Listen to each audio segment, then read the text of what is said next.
рисую всегда. Даже рисовать, по-моему, начала раньше, чем ходить, говорить. Я всегда была в дуэте с карандашом, с бумагой. Всегда у меня с собой они были. Всегда пыталась что-то сделать, какие-то зарисовки, что-то запечатлеть.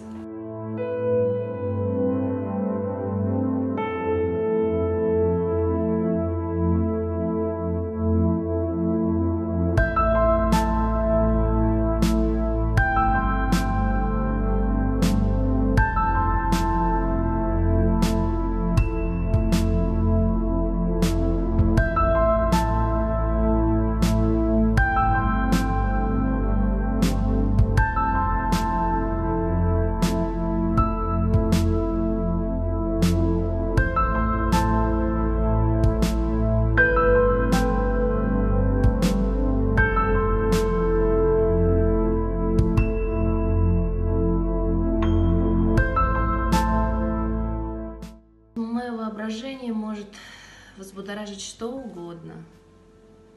Природа, погода, события, прочитанная книга, услышанная песня, музыка, что угодно.